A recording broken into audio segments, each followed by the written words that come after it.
For the last parts of our adaptive trees unit, we'll pivot a bit away from the view of splay trees where everything was axes, and look at a different way how you can be adaptive. It's a good thing about adaptive, such an adaptive term, it can mean anything you want.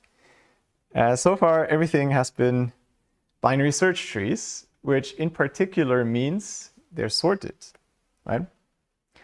So what we can do in a binary search tree is we can somehow wish for certain items which we are expecting to need soon or often or something of that sort to be high up in the tree so that we can access them cheaply. If you think about what we do for insertions, this helps not at all because we have to keep everything perfectly sorted.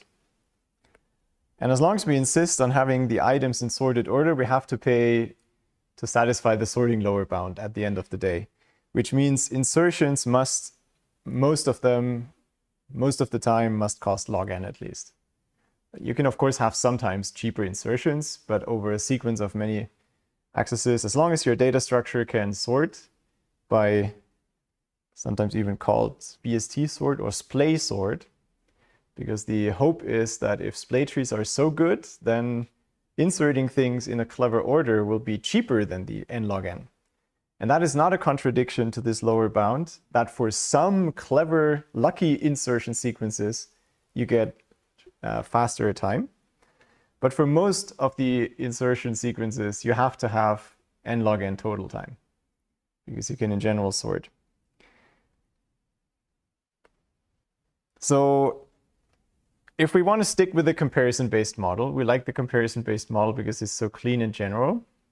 You can, of course, try to do something if you have integers, and I hope we get to that, but that's a very different world. If we stay in the comparison-based model, how can we possibly improve upon this if we somehow expect to have many insertions, and these are in the expensive operation? In particular for queries, if we give up on this sorted property, it seems all to go downhill from there. It all seems to go, seems to break the fast queries. And that is kind of true and inevitable. So what we'll have from here on is, in a way, an amortized setup, whereas some of the queries are expensive because they have to make up for the work that you were lazy about before. On the other hand, if you have many insertions, this might be a worthwhile bargain.